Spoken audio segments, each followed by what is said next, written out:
और एक तारीखी बात मैं आपके सामने रखता हूं। इमाम हुसैन का रास्ता रोकने के लिए सबसे पहले यजीद की फौज से जो शख्स आया था उसको हुर बिन यजीद कहते हैं।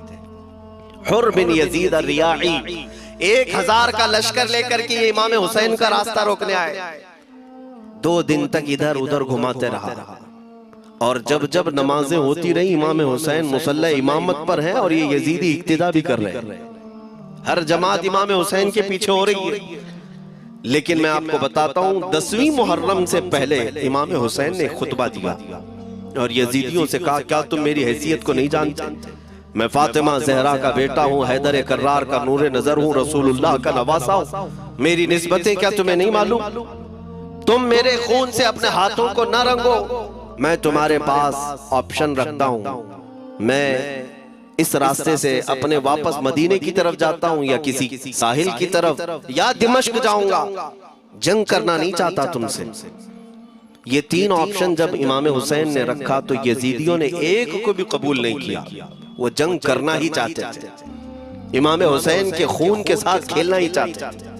लेकिन जो हुर बिन यजीद है, तवज्जो चाहता हूं, जो खुद इमाम हुसैन का रास्ता रोकने के लिए आया, उसके दिल में ये बात आई और उसने आकर के 10वीं मुहर्रम को यजीदियों से कहा, मियां मान लो हुसैन की बात, 3 में से कोई एक बात मान लो, हम जंग नहीं करना चाहते, वो रसूलुल्लाह के बेटे ही तो है।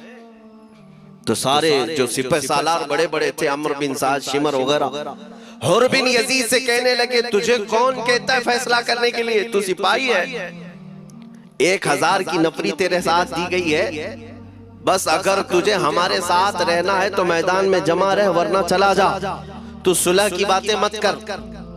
हुर बिन यजीद उसी दिन 10वीं मुहर्रम को उन यजीदियों से कहता, अच्छा अगर तुम मेरे इस बात को नहीं मानते तो तुम्हारी सिपह सालारी तुम्हें मुबारक, मैं हुसैन के खीमे में जा रहा हूं। जो यजीद की तरफ से आया था वो किधर चला गया? मौला हुसैन के खीमे में। कब? सिर्फ 10वीं मुहर्रम, एक रिवायत में 9वीं मुहर्रम को, एक दिन पहले इमाम हुसैन के खीमे में आया, दस्तबोसी की, माफी मांगी और इमाम हुसैन ने कहा, अब तुम जा सकते हो अपने घर। हुर बिन यजीद ने कहा, मैं उस वक्त तक अब आपका साथ नहीं छोड़ूंगा जब तक मेरे जिस्म में आखिरी सांस बाकी रहे, मैं आपके साथ रहूंगा। अब इमाम हुसैन की वफादारी में आने वाला कौन था? इसलिए मैं आपको एक चीज दे जाता हूं मेरे अजीजों, अल्लाह अज़्ज़ व जल की कुदरत के फैसले हैं, वो जब चाहता है कहीं से भी किसी को हिदायत अता फरमाता है।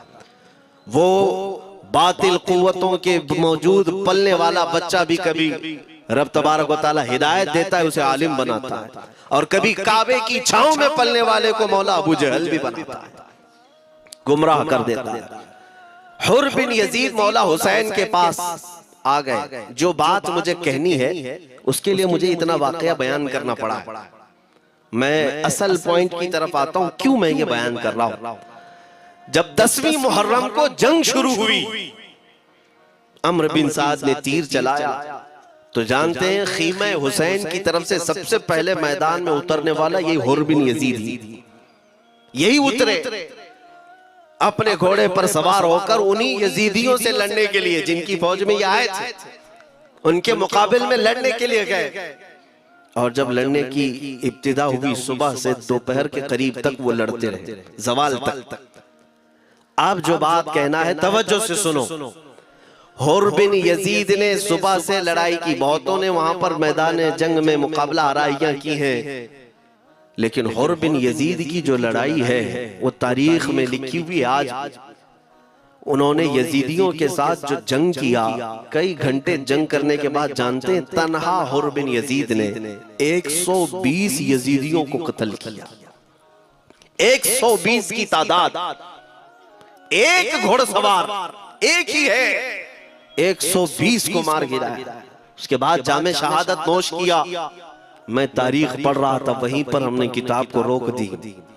बहुत सारे लोग करबला के वाकयात में इमाम हुसैन के खानदान के बच्चों के शहादत तो बयान करते हैं, उनके जिस्म कट गए, उनके ऊपर घोड़े दौड़ाए गए, लेकिन तुम ये नहीं जानते कि हुसैनी शहजादों ने बातिल कुव्वतों के कैसे छक्के छुड़ाए, एक एक जवान ने मुकाबिल में आने वालों को उनकी औकात कैसे याद दिलाई थी। अब सुनो, हुर बिन यजीद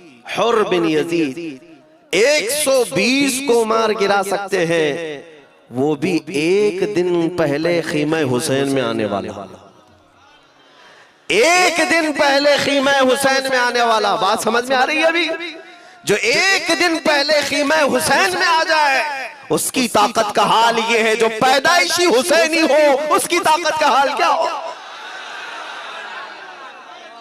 मेरे अजीजों, ताकत किसे कहते ये समझो। ये और बात है कि लोगों को अपनी ही औकात मालूम नहीं, अपनी हैसियत मालूम नहीं है।